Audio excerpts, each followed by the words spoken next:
Uğurlu saatdasınız.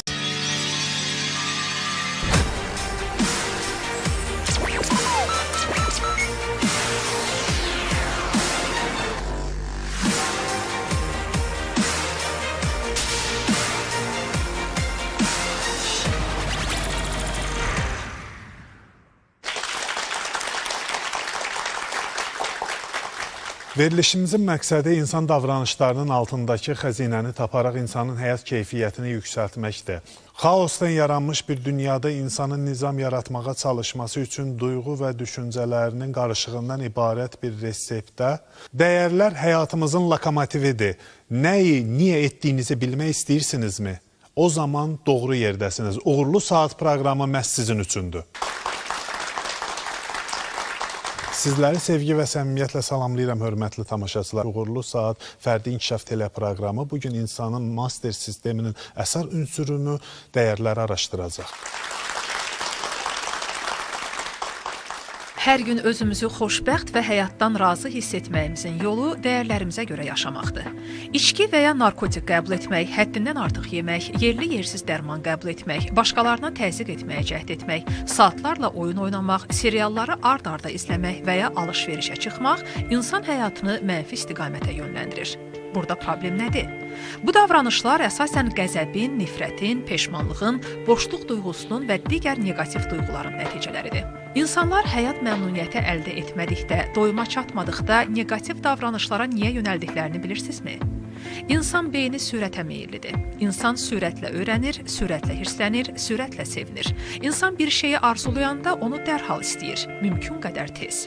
Bunun səbəbi məntiqlə bağlı deyil, hisslərlə əlaqədardır. Məntiq keçmişə və gələcəyə gedə bilir, lakin duyğular sadəcə indiki zamanda mövcuddur. Biz hisslərimizi ancaq indiki zamanda yaşaya bilirik, hər şeyi ancaq indi hiss edə bilərik. İnsan üçün həyat indilərdən ibarətdir.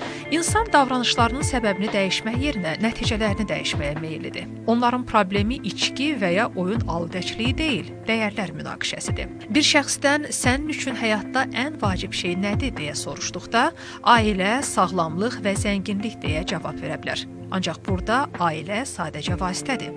Əgər ailən sənə nə verir deyə soruşarıqsa, sevgi, xoşbəxtlik deyə cavab verə bilər.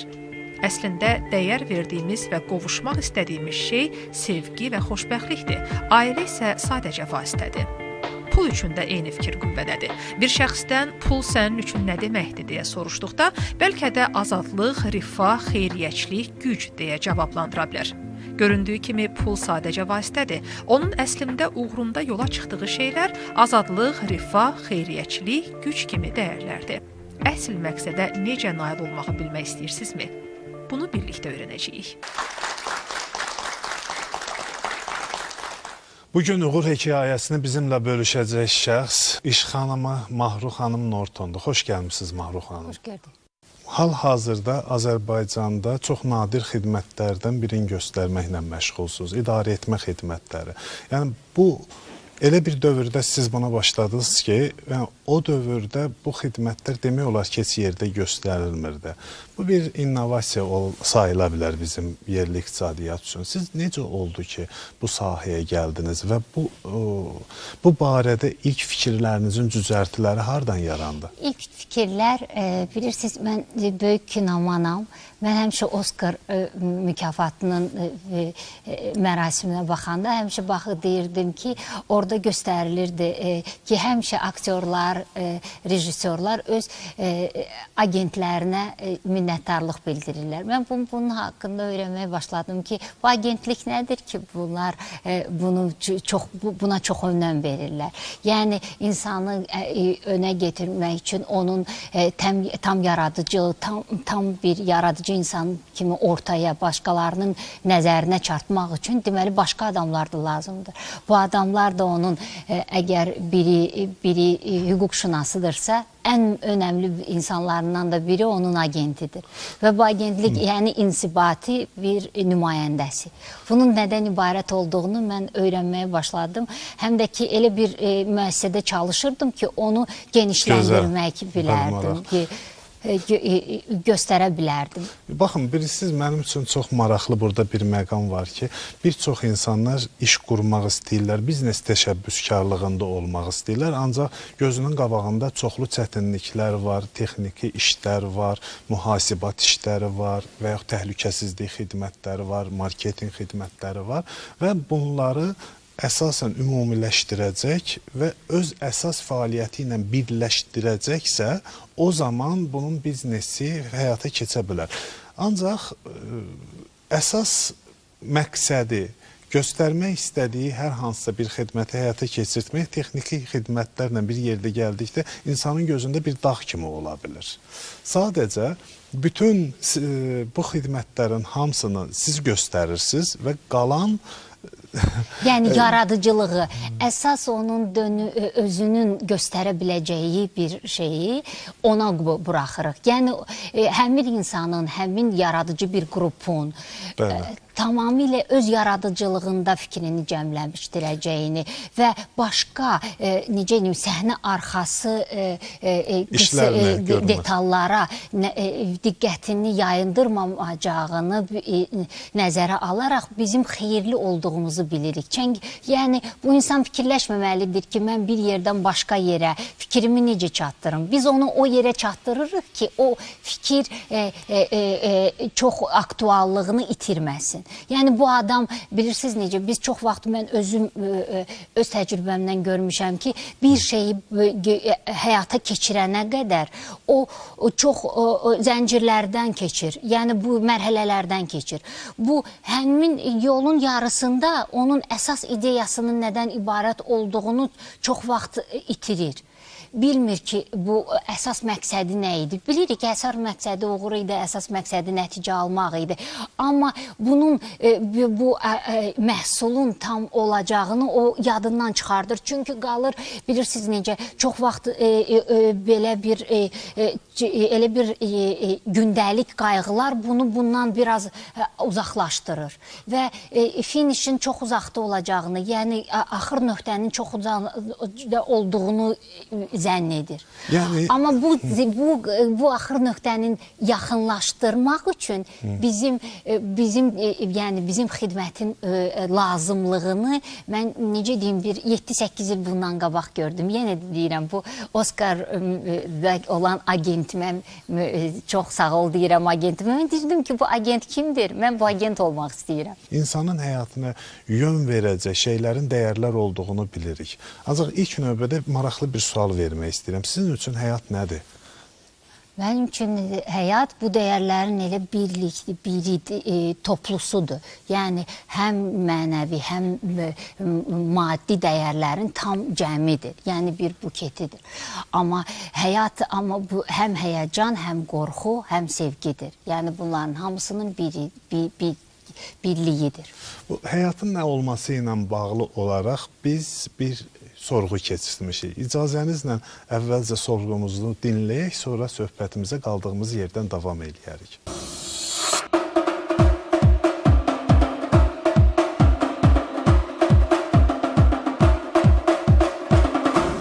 Həyat mənim üçün anadan olandan ölənə kimi getdiyim yolun səbəbləri və nəticələri. Həyat gözəllik, çoxlu nəvələr olmaq. Ne deyim, həyat yaşamaqdır da oğlum, nə demək olar? Həyat odur ki, bütün balalarım da, həyatda, nəvələrim də hamısı bir yerdə mənimlə yaşayır. Bir sınaq məkanıdır. Həyat gözəl şeydir. Həyatda dəyərlərimizə doğru addımladığımız məlumdur. Mahruh xanım, sizi bu məqama gətirən hansı dəyərlər oldu? Bir iş xanımının ən önəmli dəyərləri, bir iş adamının ən önəmli dəyərləri nələr olmalıdır fikrinizcə? Tamlığı başa düşməkdir. Yəni, öz məqsədi ilə nəticənin arasında olan vəhdətini qurmaqdır. Yəni, onun əlaqəni qurmaqdır. Yəni, bir başlanğıc nöqtədən son nöqtəyə qədər həm öz fikirlərimizə, həm ideyalarımıza hörmət, bu ideyaların həyata keçirilməyəcəyində bizə olunan həm təbiətin, həm cəmiyyətin, həm ətrafımızda olan ən yaxın insanlarımızın bizə verdiyi köməyə dəyər, öz enerjimizə, prinsiplərimizə dəyər. Bunların hamısı bir tamlıq gətirir. Tamlığındakı əsas tamlığa verdiyimiz dəyəri başa düşsək, deməli o bizim nəyə gəlib çıxacağımızı da başa düşəcəyik. Yəni, bilirsiniz, biz əvvəl başlayanda nəyisə fikirləşəndə biz bilmirik, yollar bizi nəyə gətirəcək. Biz həmişə plan cıza bilərik. Amma bu planın tam necə nəticə verəcəyi, çox vaxtda bizim gözlədiyimizdən daha çox gözəl nəticə verəcəyini bilirik.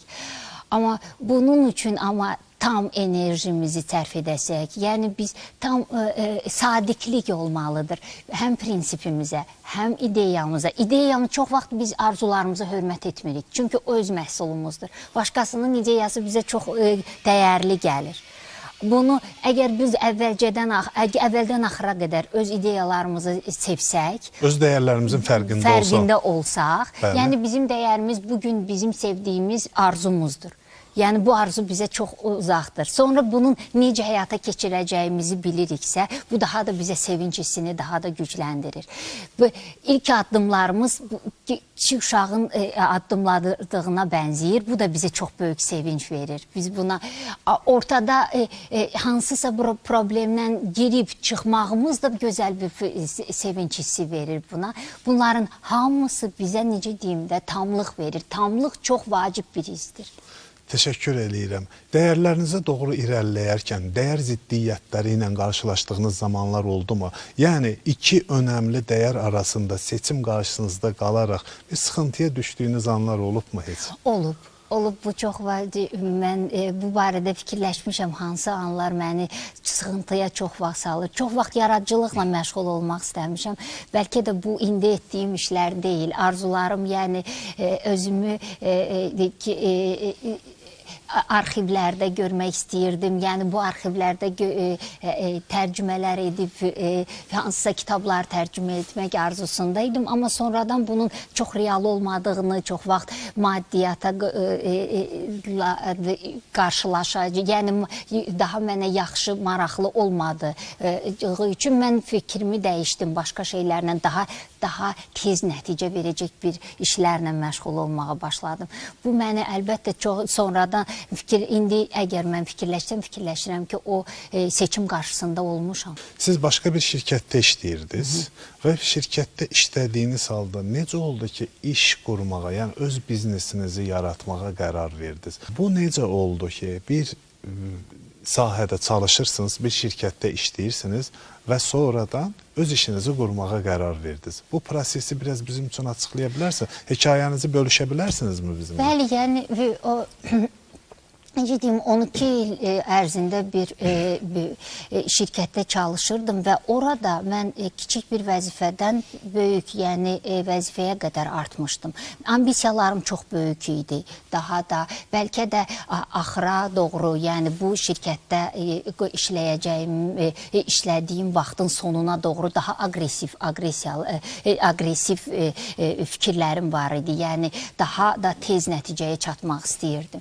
Bunun üçün də bu yerdən gedən yolda, yəni bu kiçik bir işçidən, necə deyim, əməliyyat üzrə menecer vəzifəsinə qədər insan, yenə deyim, məsuliyyət hissini özündə artırır.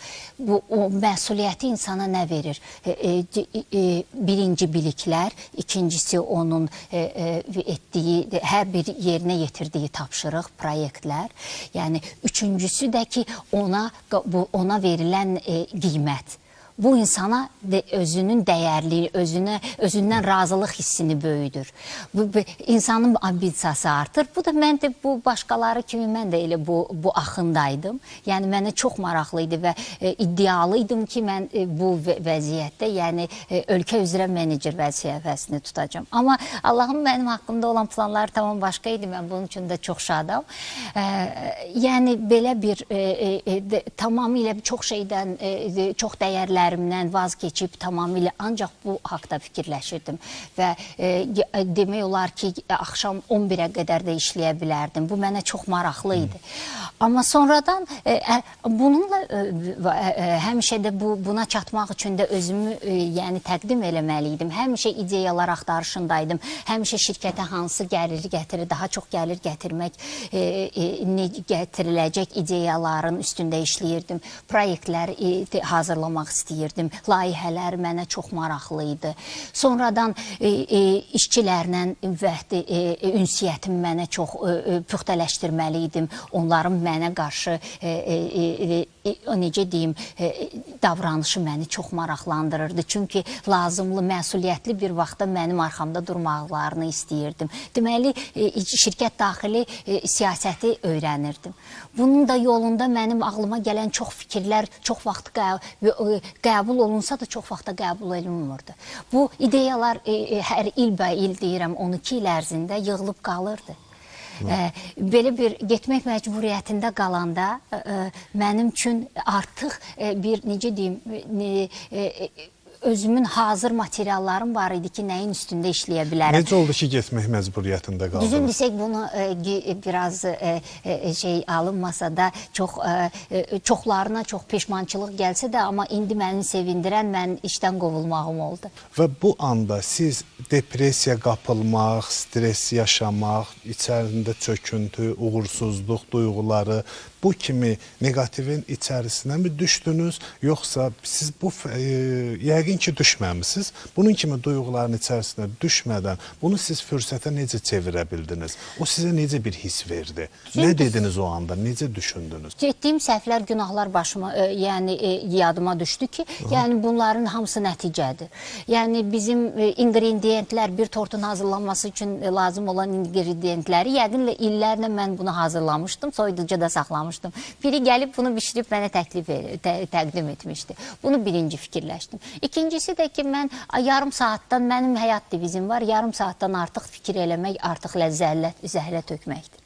Özünün və Allahın zəhləsini tökməkdir. Bunun da ki, mən bu divizdən artıq, necə deyim, 10 ildən çoxdur yaşayıram. İnsanlar çox vaxt fikir eləməyin üstündə olduğu diqqətini, enerjini sərf eləməyi fikirləşirlər, o problemin həll olunacağı yolu fikirləşirlər. Yəni, birinci bu həmin işin dərdini eləyirlər. Sonra bu enerji bitəndən sonra başlayırlar bunun çarəsini tapmağa. Çarə tapılan vaxt insanın enerjisi tükənmiş olur. Bu tükənişlikdə insan tamamilə bu qara bir quyuya düşmüş kimi halda olur. Ona elə gəlir ki, onu həm Allah, həm insanlar unudublar. Amma onlar yadlarına düşmür ki, bu hadisə baş verdikdə biz nədən başladıq? Fikir eləməkdən başladıq. Yəni, keçmişə olan peşmançılıq və həyatı günahlandırma, həyatdan narazıçılığa başladıq. Mahruh xanım, təşəkkür edirəm. Çox gözəl ipuçları verirsiniz. Hansı ki, sizin düşüncə strategiyalarınız bir çox gənclərimiz və tamaşaçılarının da işinə yaraya bilər. Yəqin bu şəkildə düşünmüsünüz ki, bu vəziyyətlərə gəlib çıxmışsınız. Məni maraqlandıran bir məqam da var. Sizin üçün həyatda ən önəmli şey nədir? O mənim üçün uğurdur. Ən çox uğurdur. Yəni, karyerada uğur, bilirsiniz necə, mənim üçün iş halı, yəni işləmək, yaradıcılıq çox vacibdir. Hətta uğura deməyəcəm, uğura gedən yol çox vacibdir. Oxuduğumuz, yəni biz... Uğur çox vacibdir. Çox vacibdir mənim üçün. Təşəkkür edirəm. Ən önəmli şey nədir? Bununla bağlı kiçik bir sorğumuz var. Ona tamaşa eləyək, sonra davam eləyərik, hörmətli tamaşaçılar.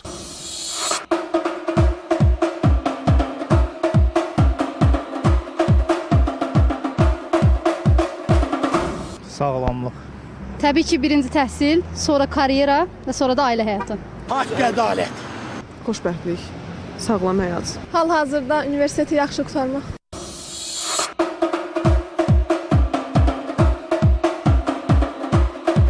Onu qoruyub saxlamaq üçün düzgün olmaq lazımdır, təmiz olmaq lazımdır, saf olmaq lazımdır, həqiqi olmaq lazımdır. Özünə güvənmək, bir də qarşıya məqsəd qoymaq. Birinci insan özü-özünün həkimi olmalıdır. Özü-özünə qayğı göstərməlidir. Ümumiyyətlə, həyat tərzini özü tənzimləməlidir.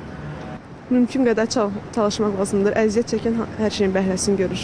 Həyatda uğur qazanmaq üçün nə etmək lazımdır Mahruh xanım? Uğur əvvəldən axıra qədər insanın bilik və bacarıqlarının cəmidir. Yəni, insan biliyə çox vaxt sərf etməlidir. Bizim, mən sizə deyim ki, çox gənc vaxtımızda bizim biliklərimizin bizə yetkinlik vaxtında nə qədər lazım olduğunun heç dəyərini bilmirik. Yəni, bunlar bizə çox lazımdır. Bugün oxumaq lazımdır deyəndə biz ona bir simbolik bir söz kimi baxmamalıyıq. Biliklərimiz bizim gələcək uğurlarımızın təməlidir. İkincisi, nəyi istəyirik, həyatda nə olmaq istəyirik. Nə olmaq pis söz deyil, nəyə çatmaq istədiyimizi bilməliyik və bunun axtarmış yolunu bilməliyik. Bilirsiniz, çoxları uğur qazanmaq istəyir, amma bunu necə etmək yolunu tapanda artıq açarı tapırlar. Nə edəcəyini biləcəksən, amma ondan əvvəl nə olacağını biləcəksən. Bunu da Mahruh xanım deyir. Yaxşı, universitet təhsili uğur üçün yetərlidirmi? Bəli. Kifayət eləyirmi? Bilirsiniz necə, universitet təhsili mən özümdən götürə bilmərəm ki, uğur üçün məktəb təhsili ən çox önəmlidir. Yəni, universitet bizə istiqamət verir. Amma əsas gəmini tikən bizim məktəblərimizdir. Yəni, məktəbdə aldığımız təhsil çox vacib. O zaman bu şəkildə deyək, təhsil uğur üçün kifayət eləyirmi? Əlavə bir şeylərə ehtiyac yoxdurmu? Əlavə şeylərə onsuz da ehtiyac var, amma təhsil ən vacibdir. Vacibdir. Təhsil vacibdir. Əgər biz fikirləşiriksə... Və kifayət eləyirmi? Sadəcə bu şəkildə. Yox, bu təhsil təm kifayət deyil. Yəni, bizim dərrakəmiz, bacarığımız da çox vacibdir. Təşəkkür edirəm Mahruh xanım. İcazənizlə indi bu studiyanı aktyorlarımızın ixtiyarına buraxaq. Bir gözəl səhnəciyimiz var, ibrətamiz və maraqlı. Tamaşa eləyək, sonra təzədən söhbətimizə davam edərik.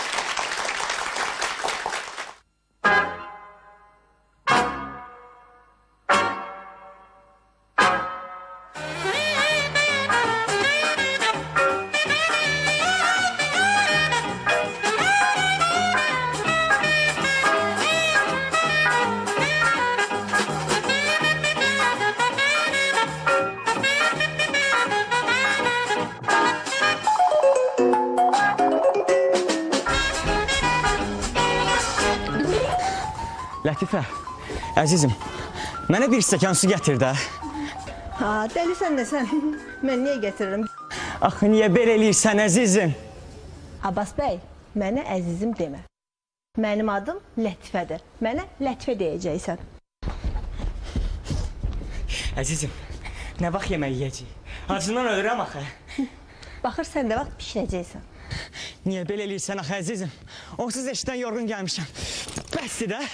Daha orası məni maraqlandırmaz, Abbas bəy. Məktəb direktoru olmağa sən özün istədin. Atam səni öz şirkətində baş direktor təyin edəcəkdi. Amma sən məktəb direktoru olmağı istədin. Elə sənə bu da azdır. Qatır kimi işləyəcəksən. Atamın qədrini vaxtında bilmədin. İstəyirsən, o məsələyə heç toxunmayaq, əzizim, hə? Qalx ayağa, tənbəlin bir tənbəl. Hələ mətbəxi də yığışdırmalısan. Cəmaatın kişiləri evə gələndə qızıllar, brilyant komplektlər alıb gətirir.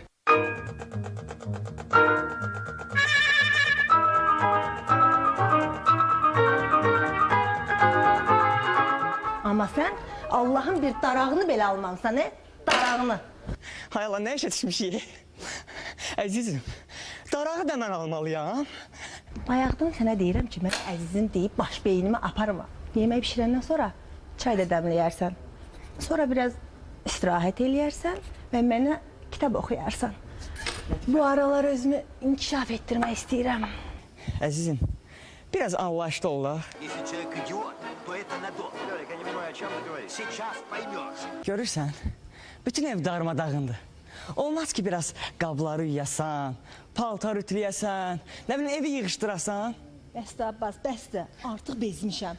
Boğulacam bu saat, nəfəsim kəsiləcək. Ata, yemək pişirməyəcəksən? Pişirməyəcəksən. Ay, yeməyi mən niyə pişirirəm?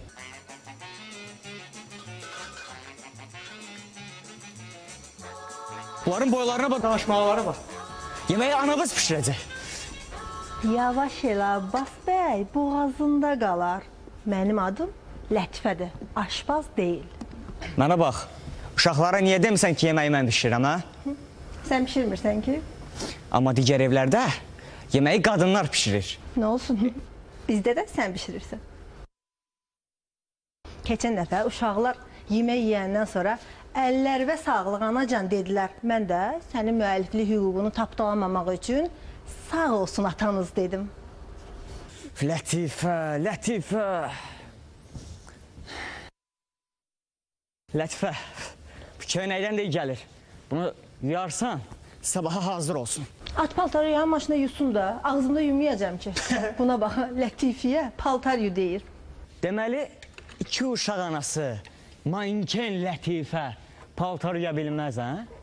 Abbas, xoş gəlmişsən oğlum. Xoş gördük ana. Nə deyir bu deyingən arvadın? Heç ana, elə belə danışırıq da. Abbas, anana de ki, deyingən kəlməsi ona daha çox yaraşır. Abbas, o arvadından soruş gör. Yemək pişirməyi öyrənib. Mən bildiyim qədəri axırıncı dəfə yumurta, pomidor pişirməyi öyrənirdi. Nə olar, yenə başlamayın da yana. Abbas, anana de ki, oğlu qədər də dadlı bişirə bilməsə bilir. Mənim oğlum yıxılan evin dirəyidir. Dirəkdir, amma haranın dirəyidirsə biz görmədik onun dirəkliyini. Ana, Lətifə, bəstirin də. Yenə başladınız. Abbas, bilirsən nə olur? Bütün günü anam mənə qab yuduzdurur, ütütlətdirir.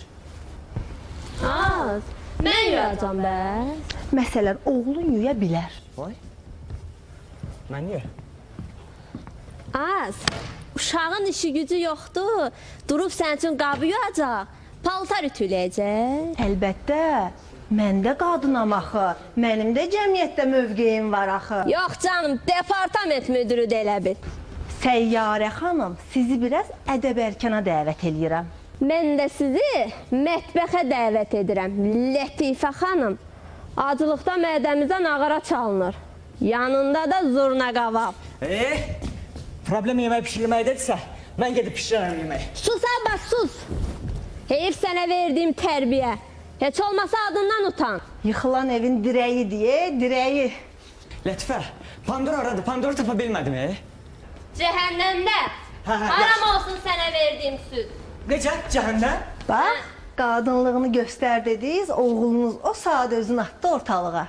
Bax, görürsən Abbas, bizim möhtac elədin bu qadına bənzər məxluqa. Biraz tərbiyəli olun, qaynana. Lətifə sən nə sən bilmirəm. Mənim oğluma qadın deyə bilmərsən. Yoxsa neyniyərsən qaynana? Bura mənim də evimdir. Buranı mənim atam alıb. Yoxsa elə bilirsən oğlum alıb? Oğlum almayıb ki. Bəksirin. Axı nəyi bölüşə bilmirsiniz? Axı bu nədir mən sizdən çəkirəm? Lətifə, bu vaxtdan sonra bunu mənə də dedi. Götür bu evi. Gözünə sox. Mən bu sözü sənə təhqir olaraq demədim. Sadəcə dediklərimə cavab olaraq dedim. Qaldı ki, aşpazlığa. Bilirsən ki, profesional aşpazların çoxu kişilərdir. Səncə niyə? Heç oğlum bunun pişirdiyi yeməyə də oxşamır deyə. Ana, bəsdir səndə. Yaxşı, valla sustum. Özdə qaldı direktorluq məsələsinə. Mən o direktorluğu bilə-bilə götürmədim. Çünki bilirdim ki, o da sənin atavın işidir. Mən bu vaxta qədər evimə bir qəpik də olsun haram pul keçirməmişəm. Düzdür, bəlkə sənin istədiyin kimi həyat səni yaşada bilmirəm. Ancaq, neyləmək olar? Mənim də qazancım budur da. Bir də onu bilirəm ki, bu sevgimiz bir tərəfli artıq irəliyə bilməyəcək. Ana, əli ver, gedirik. Hara gedir oğlum? Mənə belə rahatdır. Dayan Abbas, dayan. Xahiş edirəm, getmə. Bilirəm, ərkümüyəm. Dedim də, bağışla mənə Abbas. Hə oğlum, həm də mən gəlinimi sevirəm. Nə qədər dalaşsaq da çox gözəl vaxt keçirmişik. Elə deyilmi gəlin? Elədir ki var Abbas. Biz səni görəndə ərkönləşirik. İndi necə istəndiyini başa düş. Naz eləmə qız kimi. Bura gəl. Yaxşı Abbas. İndi yeməyi mən bişirəcəm. Əzizim, bax. Sənə əzizim deyirəm ha.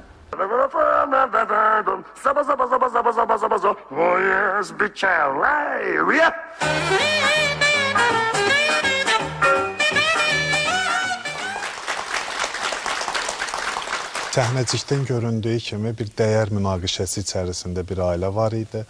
Hətta orada önəm verilən məqamların bir-biri ilə ziddiyyət təşkil elədiyi hissələrə fikir verdik. Dürüstlüklə zənginlik ikisi bir yerdə ola bilərmi? Bilirsiniz, çox dəyər verdiyimiz, yəni daha tez uğur qazanmaq arzusu, bir də ki, prinsiplərlə biraz aramla, yavaş-yavaş, pillə-pillə artmaq arzusu üst-üstə düşmür. Yəni, reallıqla üst-üstə düşmür. İnsanlar, sizin süjetlər də var idi, tez nəticə istəyir, tez, indi xoşbəxt olmaq istəyirəm, indi varlı olmaq istəyirəm, indi uğurlu olmaq istəyirəm deyirlər. Amma bunun gedəcəyi yolda bizim nəyi itirdiyimizi, nəyə qurban verdiyimiz bu çox vacibdir. Bizim bilirsiniz, necə deyib, belə deyək, əgər biz çox varlı olmaq istəyiriksə, o demək deyil ki, biz xəsis olmalıyıq. Varlı olmaq hissi bizə yalançılıq hissindən özümüzü qurban verməyimizdə demək deyil. Bir məqamı da mən vurğulamaq istəyirəm ki, bir çox yanlış inanclar var ki, yəni zəngin olmaq üçün mütləq kimlərəsə pislik eləmək lazımdır, evi yıxmaq lazımdır, yaxud da ki, bir çox xoşa gəlməz davranışlar eləmək lazım. Kimlərəsə ziyan vuraraq ancaq insan varlı ola bilər. Belə bir inanclar da mövcuddur və bu da insanların həyatlarında bir məhdudiyyətlər yaradır. Buna münasibətiniz necədir? Çox yanlış bir fikirdir ki, insanlar varlandıqca kiminsə başqasını aldadırlar. Bu belə deyil. Çox çevik insanlar var, çox savadlı, çox istedadlı insanlar var ki, bəli, hər hansı bir müqavimətə daha çox dözümlü olurlar. Daha çox çevik qərar qəbul edib fürsəti əldən vermirlər. Uğur qazanan insana biraz şübhə ilə yanaşanlar olur. Bu da normal bir hissdir. Yəni, mən nə edirəmsə, özümü oda köza verirəmsə, bu vəziyyətdən çıxa bilmirəm. Amma digərləri heç bir şey eləmir və milyonlar qazanır kimi düşünənlər var. Ancaq bu düşünənlər ki, o adamların nə hisslər keçirtdiyin və hansı davranışlarda olduğun, hansı şəkildə yaradıcıqların ortada qoyduqları haqqında heç bir fikirləri olmur. Elə deyilmi? Əlbəttə, cavanlıqda, yəni ən şagird yaşımızdan, məktəbdən iş adamı vaxtımıza qədər biz prioritetlərimizi başa düşməliyik. Əgər uşaq vaxtı bizə valideynlərimiz deyirdilər ki, bizim birinci dərs, sonra oyun, yəni bunun gələcəyimizə etdiyi təsir idi. Onlar bizdən daha yaxşı başa düşürdülər.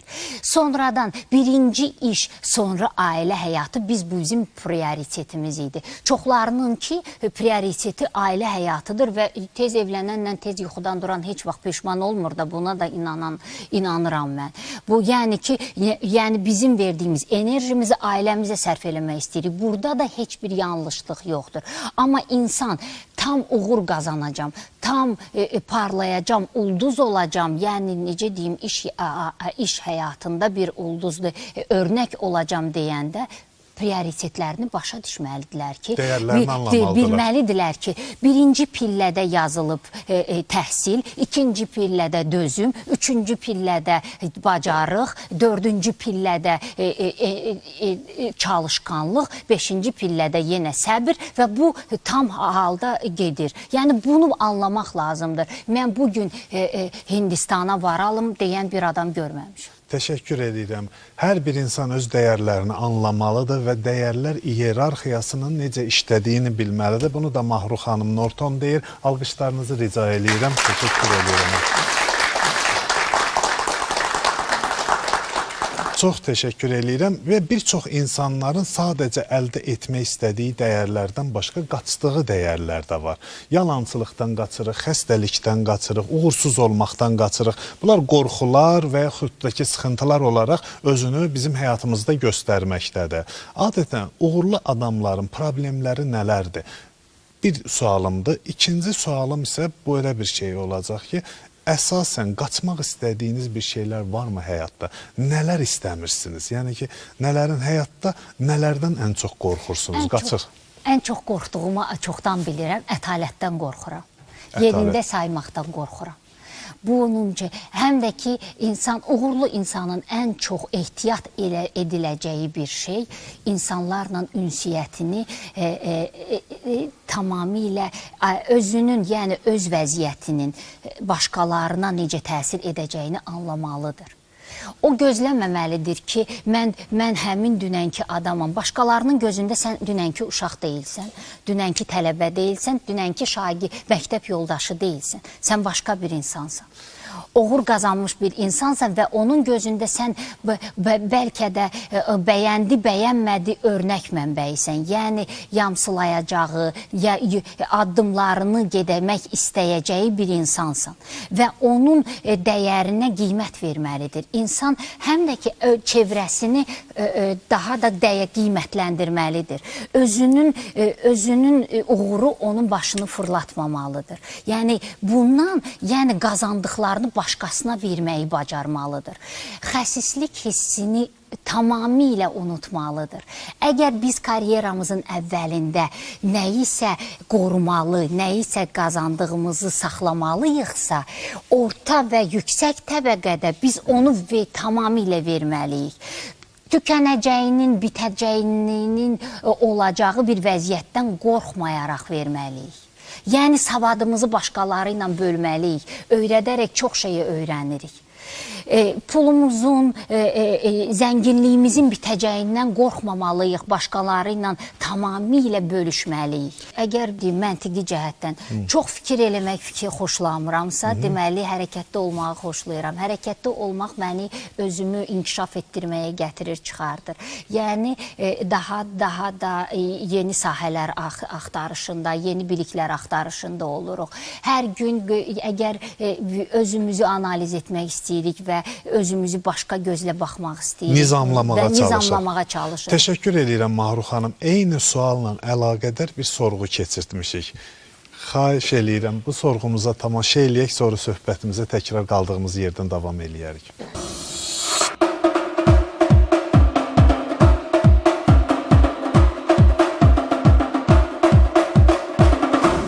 Ədalətsizlik eləmək, insanın qəlbini qırmaq, kiməsə böhtan və yalan ünvanına yalan demək, ən dəhşətli bir şey, mən bunları sayıram.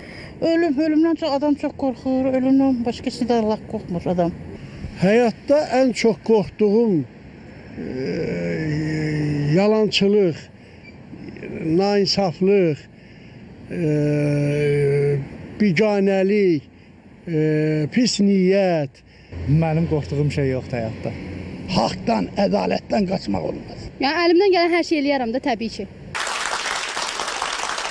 İnsanlar öz dəyərlərini burada sadalamağa, qaçdıqları dəyərləri sadaladılar. Bayaqları təhsilin önəmini xüsusilə vurğuladınız. Hətta səsinizin intonasiyasından mən bunu hiss elədim. Öyrənmək sizin üçün nədir Mahrux xanım? Yəni, öyrənməyə dəyər verdiyinizi mən çox anladım. Yəni, sizlə ünsiyyətimiz zamanı öyrənməyə dəyər verdiyiniz burada anlaşıldı. Yəni, öyrənmək nə qədər davam eləyir və insan necə öyrənməlidir? Ümumiyyətlə, Mahrux xanım Norta necə öyrənir? Və öyrənmək onun haqqında fikrincə necə olan bir şeydir? Əvvəllər əgər bunu kitab oxuyaraq, internetdən informasiya alaraq nəyisə öyrənmək istəyirdimsə, amma indi ekspertlərə daha çox müraciət etmək, bu yolu daha da qısaldır. Yəni, öyrənmək mənim üçün nədir? Öyrənmək yeni ixtiralardır. Yeni ixtiralar bizi daha xoşbəxt eləyir. Yəni, günümüzün daha gözəl keçdiyinə varırıq və bizi insan zövq verir. Bu zövq bizim üçün çox qiymətsiz bir şeydir. Onun üçün də nəyə görə biz hər şey maraqlanır, nədən bilir? Əgər əvvəlcə primitiv yönlə öyrənirdiksə, indi daha çox biz tək uğur qazanmaq yox, zövq edəcək bir şeylərlə. Əgər əvvəlcə hansı iş olursa olsun işləmək istəyirdiksə, indi biz zövq edən işlərlə məşğul olmaq istəyirik. Zövq edilən işlərdə daha çox bilik tələb eləyir, daha çox fədakarlıq tələb eləyir. Bunun üçün də biz öyrənirik. Mən öz, necə deyim, idarəçi bir insan kimi mənim üçün çox vacibdir ki, daha ağıllı insanları daha ağıllı, daha ədalətli idarə etmək istəyirəm. Mən də insanam, mən də çox səhvlər edirəm. Mən bunu necə nizamlanmaq üçün də mən axır vaxtlar öyrəndiyim kurslarla, NLP qaydaları ilə daha çox maraqlanmağa başlamışam. Yəni proyektləri, səlahiyyələrin üstündə daha yaradıcı çalışmaq üçün nələr lazımdır, hansı biliklər daha lazımdır. Bunun da üstündə axır vaxtlar işləyirəm. Yəni bu mənə zövq verir. Mən fikirləşirəm ki, çoxları yaradıcı insanlara yeni ixtira çox vacibdir. Öyrənmək xatirinə olmamalıdır. Hər bir bilik nəyəsə xidmət etməlidir. Çox təşəkkür edirəm. Gəlin bu arada bu səhnəmizi təkrar aktyorların ixtiyarına buraxaq və gözəl bir səhnəciyimiz var. Davam eləyək.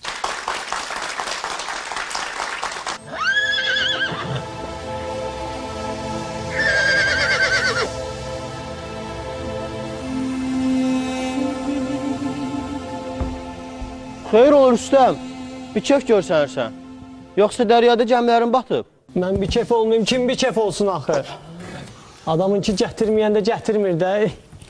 De görüm, nə oldu? Lap mən də bir təhər oldum. Bütün pulumu verib bir at almışdı. At öldü mü yoxsa? Ha, ölsə dərd yarı, dərd yarı. Bəs nə olub? Bir hansısa əli qırılmış, tövləmə girib atı oğruyub. Vay vay vay. Atın tapılar inşallah. Doğrusu heç gümanım yoxdur. Amma nə bilmə, deyirlər, hər işdə bir xeyir var. Nə məşi? Yaxşı Rüstəm, çox fikir eləmə. Başa gələn mala gəlsin. Davay Rüstəm, mən getdim. Biraz işim var. Sağ ol. Sağ ol Həsən, sağ ol. Gözlərimə inanamıram. Gəl! Ki, mənim atımdır. Söz elədə, zəhrim var. Deyir, mənim atımdır. Ay qardaş, sən nə danışırsan? Görmürsən ama mənim atımdır. Dəhşət səni. Madam ki, sənin atındır. Aha. Neden görün bəs, bu atın hansı gözü kördür? Ha? Atın? Atı sağ gözü kördür. Görmürsünüz, görmür sağ gözü. Sağ gözü kördür. Görmürsünüz, görmür. Yox, bilmədin. Yox. Sala bağışlayın. Valla siz də başıma vurur. Bütün fikrim dağılıb. Atın sol gözü kördür, sol. Sol gözü kördür. Görmürsünüz? Sən oğru döysən, həm də bacarıqsız yalancısan. Ay tupoy, bu atın görmürsən ki gözlə sap sağlamdır. Ver bir atımı. Hey, atı qaytar, atı qaytar. İtki insanların bir çoxsuna böyük bir ağrı verir. Həyatda nələrsə itirmisinizmi Mahruh xanım? Həyatda itirdiyim ancaq yəni fiziki, yəni yaxınlarımın itkisi daha çox olub. Ona da yəni mən daha fəlsəfi baxıram. Yəni insan artıq bu rolunu bu həyatda yerinə yetirib və başqa bir dünyanın sakini olur. Buna başqa cür baxıram. Bəs çox çalışıb əldə elədiyiniz bir şeyi itirmisinizmi? Onun üçün bilirsiniz necə, yəqin ki, mən çox xoşbəxt bir insanlardanam ki, əldə etdiyimlə itirdikdə vidalaşmağı bacaran insanam. Yəni, əldə çox sarılıb, yəni çox dəyər verdiyimiz bir şey sonradan bizdən gedəcəyinin bir real olduğunu biz anlamalıyıq. Bunun üçün, bilirsiniz, itirdiklərimiz çox olub. Təsəvvür edin, o qədər yəni buna çox da önəm verməmişəm ki, onun da qədər çox, o üstündə çox danışa bilmərəm. Amma yadımdadır ki, yəni mənim üçün işimin, vəziyyətimin itirməyi mənim üçün çox vacib idi. Mənim çox vaxt, amma indiki halda qorxduğum şeylərdən biri, yəni insanların inamını itirməkdir, məsuliyyət hissimi itirməkdir, reputasiyanın, yəni itirməyi, körlanmağı bu mənim üçün çox pisdir. Təşəkkür edirəm. Uğurlu adamların əsas problemləri nələrdir? Onlar ən çox sarılırlar. Bilirsiniz, Peyğəmbərimiz deyir ki, bir çox dövlətli olan insanın kasıblamacağında ona yazığım gəlir. Bir də ki, dövlət sahibinin dövlətini itirəcəyində ona yazığım gəlir. Çünki onlar bu şeylərə o qədər onları özləri ilə ikiləşdirirlər, yox, tamlaşdırırlar. Bu vəziyyətdə o qədər əriyib tamlaşırlar ki, bu adamlar sonradan özlərini itirirlər. Və həmin bir şey gedəndə onlar heç nə olurlar, heç kim olurlar. Yəni deyim, uğurlu insan uğur adına çox bağlandıqca, o uğur ondan getdikcə o özünü itirə bilər. Bunun üçün görün 7-ci əsrdə deyilmiş söz, deməli insanlar çox dəyişilmir. Yəni hər şeyə, həm uğura, həm bizim uğurumuz insanlara verdiyimiz köməkdir. Yəni bundan daha yaxşı istifadə etməliyik. Yəni sarınıb qaldıqca biz ondan daha çox alınacaq. Bu bizim bilirsiniz necə qorunan qalaya hücum daha çox olur. Səhraya heç kim hücum eləmir. Ona görə ona heç kim qorumur. Amma səhrada da çox gözəl şeylər var. Amma qala görəndə çox 2-3 əskərin qoruduğu bir yeri almaq hissi daha çox güclüdür. Qiymət verilən bir şeyə əldə etmək hissi daha güclüdür. Nə dəyərlidirsə ona çox adam can atır demək istəyirsiniz. Deməli, dəyərlərimizin ancaq sadəcə olaraq bizi xoşbəxt etdiyini, ondan artıq bir şey olmadığını bilməliyik. Təşəkkür eləyirəm Mahruh xanım. Hal-hazırda gənclər iştirak eləyirlər bizim studiyamızda. Onların sizə sual vermək istədiklərini bir soruşmaq istəyirəm. Mahruh xanıma sual vermək istəyən varmı gənclər? Təşəkkür edirəm. Buyurun, sualınızı səsləndirin. Dəyərlərimizin formalaşmasında cəmiyyətimizin nə kimi rolu var? Cəmiyyət bizim üçün çox böyük bir imtahan yeridir. Yəni cəmiyyətin fikirləri, cəmiyyətdə formalaşmış stereotiplər bizə çox vacibdir. Bizim yaddaşımızdan gələn dəyərlərimiz var ki, buna biz Azərbaycan dilində qanacaq deyirik, tərbiyə deyirik. Bunlar bu çox vacibdir. Bunu da cəmiyyət formalaşdırır. Yəni bu formalaşdırmasa da formalaşdırıb bizə bir hazır halda yerinə bizə təqdim edir və bundan biz bəhrələnirik. Cəmiyyətimizin çox böyük, onların hətta bizim hərəkətlərimizə, bizim uğurlarımıza, bizim uğursuzluğumuza verdiyi qiymət də bizim üçün çox vacibdir. Ona görə ki, bu meyarlarla biz özümüzü ölçürük. Biz özümüzün gözümüzlə baxaraq arta bilmərik. Cəmiyyət bizə çox vacibdir. Mahruh xanım, siz bildirdiniz ki, uğur və nəticəni tez əldə etməyə çalışmışsınız. Bəs olubmu ki, uğura gedən yolun uzunluğu sizdə ruh düşkünlüyü yaratsın? Ruh düşkünlüyü çox adi bir şeydir. Buna xəstəlik kimi baxmamalıyıq. Yəni, amma bunun içində bundan zövq almaq pisdir. Ruh düşkünlüyü normaldır. Yəni biz hər hansı bir işin cəhdlərini bilirsiniz necə? Bir çox gözəl filosoflardan biri deyib ki, uşaq yıxıldıqca gəzmək istəyəndə, yıxılanda heç saymır ki, neçə dəfə yıxıldım, neçə dəfə durdum, artıq bu mənlik deyil demir. Deməli biz uşaq kimi hisslərimizə daha çox biz artıq məqsədimiz gəzməkdir, uğur qazanmaqdırsa, biz ona bizə vurulacaq, yəni hər hansı bir ağrıları gözümüzün önünə almamalıyıq. Bizim parlaq, uğurumuz, qazanacağımız uğur bizim daha çox vacib olmalıdır. Bu normal haldır. Yəni, ruh düşkünlüyü qrip onun qədər qorxulu deyil. Qrip ondan da qorxuludur. Ruh düşkünlüyü normaldır. Amma buna çox az vaxt sərf eləmək daha yaxşıdır. Bayaq belə bir söz dediniz ki, sual gəldi ki, oradan itkilərlə bağlı. Siz ölüm itkisinə fəlsəfi baxdınız. Həyatda insanların elə ölümü var ki, nə qədər fikirləşsəydi bu fəlsəfidir, bu Allah tərəfdən gəlir və bir gün biz həyatdan köçəcəyik. Amma bununla bəzi ölümlər var ki, biz onunla razılaşmırıq. müəyyən qədər razılaşmırıq. Ona görə ki, istəmirik. Çünki bu bizim öz canımızdandır. Yəni siz həmin bütün ölümlərə nə dərəcədə eyni şəkildə yanaşa bilərsiniz? Əgər sizə mən inandıra bilərəm ki, mənim atamın ölümü mənə bu ölümə, ümumilikdə insanın bitdiyinə, bu dünyada onun boynunda olacaq bütün işlərin artıq həll olunduğuna işarədir və mən buna normal bir hal kimi baxıram. Yəni bu insanları biz fiziki cəhətdən itiririk. Onlar həmişə bizimlədir və biz onlarla hətta özünüzə fikirləşsəniz, əgər bunu çox hiss etmişsiniz, bir adam kimi fikirləşirsənizsə, görəcəksiniz ki, siz onu, bir insanı itirdiyinizi hiss etmirsiniz. O sizin yanınızdadır. Onunla isə barışmamaq, bu çox yanlışdır. Çünki hər şeyi əgər biz deyiriksə, heç nə bizim deyil, heç nə bizə məxsus deyil. Əlimizdə tutduğumuz ancaq özümüzük, özümüzü də aparacaq. Deməli, biz egoizm hissindən, egoistlikdən biz kimisə yanımızda istəyirik.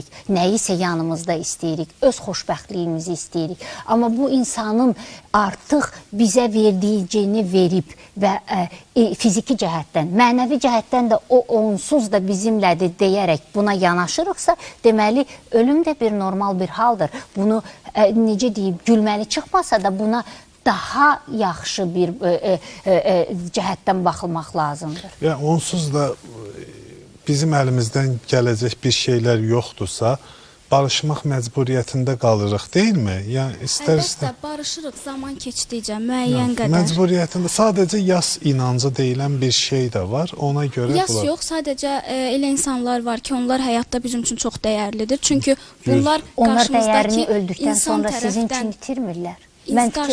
Yox, bilirsiniz, o insanlar sizin üçün dəyərini heç vaxt itirmirlər.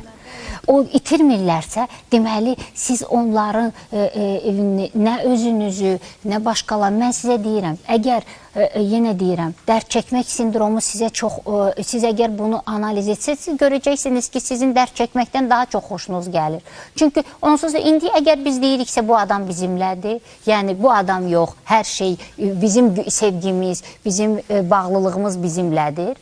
Deməli, sizin bu hadisəyə olan münasibətiniz sadəcə olaraq sizin dərd çəkməkdən zövq aldığınızdan xəbər verir. Mən bunu, bu mənim dünya, yəni baxışım. Sizin fikrinizdə bu, belədir, xanımın fikrincə isə biraz fərqlidir. Başqa sualı olan var mı? Hər hansısa bir işə başlamadan öncə özünüzü necə motivasiya edirsiniz? Qəşəng sualdır. Bu mənim nəyimə lazımdır. Bir işi etməkdən əvvəl fikirləşməliyik ki, bu mənim nəyimə lazımdır. İşi ancaq iş xatirinə etməməliyik. Yenə deyirik, yaşadığımız müddətimiz, həyatımız, biz bilmirik nə vaxt həyatımıza son qoyulacaq, amma bunu dəyərli eləməliyik. Və əgər bölürüksə ki, bu bizim nəyimizə lazımdır, lazımlığımız... Və o sualın cavablarını tapırıqsa, və bunu da motivasiya yaranır. Artıq bu bizə yüksək ruh verir və buna başlamağa əsas, ən çətin iş başlamaqdır. Sadəcə bəzən inanmırıq bu işi görəcəyimiz. Nə qədər çox istəsək də, yəni özümüzü inandıra bilmir ki, mən bu işi görə bilərəm. O artıq başqa bir sualdır. Siz birinci dediniz ki... Bəhanədir. Yox, müdaxilə elədiyim üçün üzr istəyirəm. Siz birinci dediniz ki, bu özünüzü necə motivasiya eləyirsiniz? Bu başqa bir sualdır. Yox, bəzən inanmırıq, bu tamam başqa bir sualdır. İzah eləyə bilirəm. Yəni, inanıb inanmamağımız ayrı bir şeydir. Yəni, o zaman inancımızı gücləndirməyimiz lazımdır. Yox, əgər inanırıq, sadəcə kifayət qədər motivasiyamız yoxdursa, o zaman deməli, kifayət qədər səbəbimiz yoxdur. Yəni, kifayət qədər səbəbiniz olarsa, motivasiyanız o qədər olacaq. Yəni, bir şeyi istəyirsinizsə, qoyun qarşınıza bir kağız, bir qələm, 20 dənə səbəb tapın, yazın və onu oxuyun. Nəticəsini özünüz görəcəksiniz. Başqa bir sual olan varmı? Sizin indiyə qədər qazandığınız uğurlarınızda kimisə kömək olub, yoxsa tək olmusunuz? Ən böyük uğurumuzun səbəbi valideynlərimizdir. İndi hər gün onlara çox sağ ol, yəni mənə qazandığım biliklərin nə qədər mənə lazım olduğunu hər gün onlar deyiblər, hər saat. Onlar həmişə mənə deyiblər ki, sənin ən böyük yaraşığın həyat gəmisi batanda, atamın bir sözü var idi, həyat gəmisi batanda ən gözəl xilas edici jilet sənin biliyindir, başqa bir şey deyil. Buna görə çox sağ ol müəllimlərimə. Çox sağ ol deyib, yəni onların, hətta çox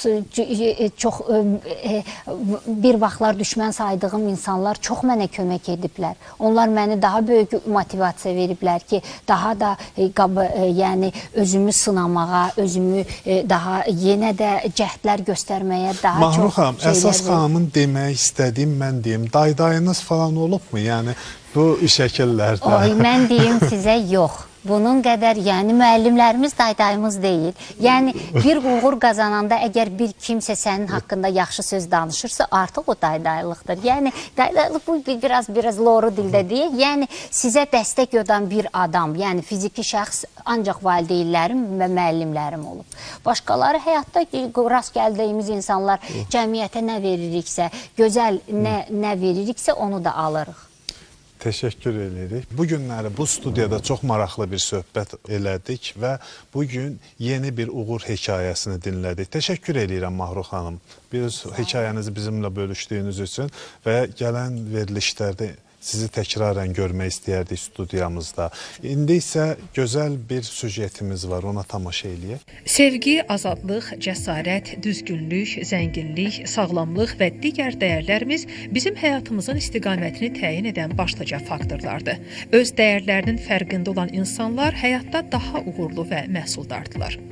Həyatda ən çox nəyə dəyər verdiyimizi dəqiqləşdirmək, ən yüksək dəyərlərimizi seçmək, sonra da həyatımızı o dəyərlərə görə yaşamaq bizi həyat məmnuniyyətinin ən dərin qatlarına qovuşdurar.